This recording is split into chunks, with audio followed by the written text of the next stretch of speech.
Let's go, Brandon! It's something you may not be permitted to say in the near future, which is why I'm simply stating it to emphasize how you may not be permitted to say it in the near future. Let's go, Brandon. Is this a bizarre phenomenon or a deadly terror threat equivalent to ISIS? How are you 7 billion magnificent dazzling treasures? Now, a few weeks ago, there was a lady who was doing an interview with the guy doing a NASCAR event. Remember? Let's go Brandon or fuck Joe Biden, you could hear them saying. It was kind of amusing how it came about, because during that interview, the woman was conversing with that NASCAR racing driver, and are you pleased that people are chanting, let's go Brandon, but you could almost hear them saying, fuck Joe Biden, fuck Joe. That was really funny to a comedian like me. You know, as a stand-up comic, you should be aware of my political leanings. I don't believe that the distinction between Joe Biden and Donald Trump is even worth debating. On both sides of the debate, I know that people would go, no, I love Donald Trump. No, I hate Donald Trump. For me, it's two people in the system basically following the instruction of the system. But what I want to speak about is how this Brandon meme, which I think is quite humorous, is being suppressed and discussed as kind of terrorism. What effect does this discourse have on the culture? Is it fair? And is there an example of true hypocrisy and double standards? I feel that fuck Donald Trump was intentionally pushed by mainstream media. Southwest Airlines has announced an internal investigation after a pilot was reported to have signed off a message to passengers by saying, let's go Brandon. So firstly, let's get started. Let's go Brandon is a code for fuck Joe. But it's a code, isn't it? So it's a little sassy and humorous. I don't believe it's hateful or harmful. I'm sure you're aware that I have no dog in this battle. On a Southwest flight from Houston, Texas to Albuquerque, New Mexico on Friday morning, an Associated Press reporter heard the pilot end the message over the public address system with the phrase. She tried to ask the pilot about his comment, but was almost removed from the plane. That doesn't seem that awful. Being nearly pulled from an aircraft, I was almost removed from a plane once. What for? Well, you can imagine. I was telling jokes about bombs on the plane. You should have seen the people's faces. I had the best time of my life. As discussions of the incident proliferated online, Southwest said in a statement, Southwest does not condone employees sharing their personal political appearance while on the job serving our customers, and one employee's individual's perspective should not be interpreted as the viewpoint of Southwest and its collective 54,000 employees. Isn't it apparent anyway?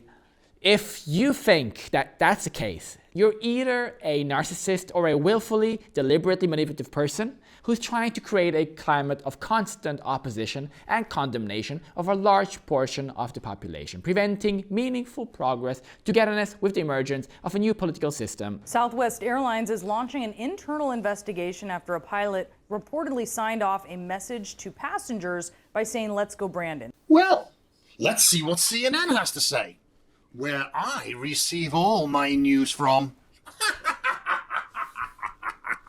Now, that is a phrase that has become conservative code for swearing at President Biden. Swearing? That President Biden, no matter how kind of loving the president, he must at least once a month make a choice that results in the death of a kid. Swearing in his face? Come on, dude. It actually means F Joe Biden. What? Pete Muntean with us here on this. What's going on? He's looked like he's been shook to the core. Now, this is not the only incident like this, just ones that passengers have heard. The United Airlines Pilot Union sent a memo to all of its pilots just last week saying to not use the emergency frequency that pilots use, typically not for screwing around, to say this let's go Brandon phrase.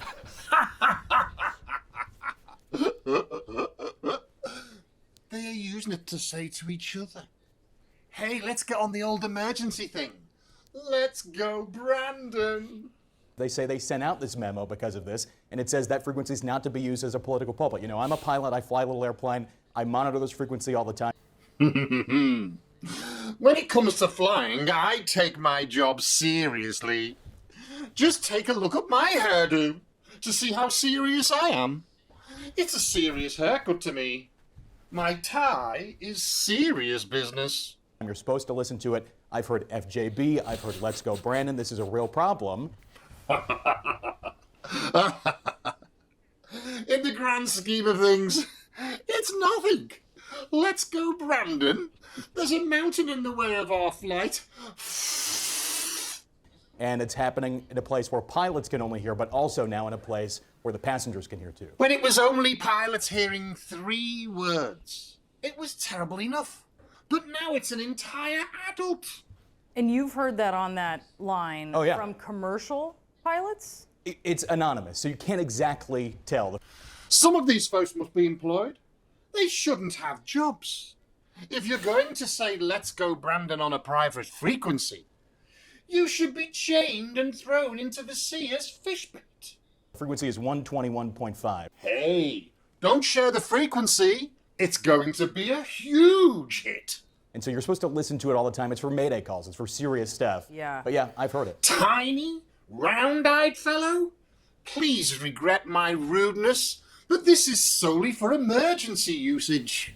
So You've heard it. All right, Pete, we'll see what happens here. Yeah. Pete Muntean, thank you so much. One of the funniest things about this is that CNN did a whole segment on the phenomenon of individuals using codes to say, fuck Joe Biden, with everyone asking why people are dissatisfied with Joe Biden. It can't be that they are simply a bunch of idiots messing on the emergency frequency board.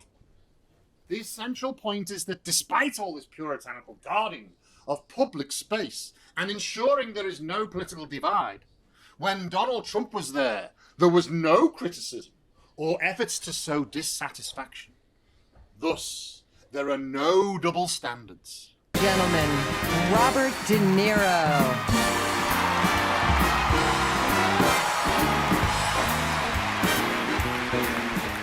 I'm going to say one thing. Fuck Trump.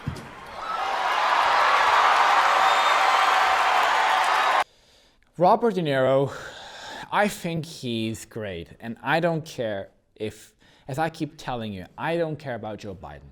I'm not interested in Donald Trump. That's unimportant to me. I'm done caring about everyone who's appraising those systems. But if you believe that's the case, what's wrong with the Let's Go Brad?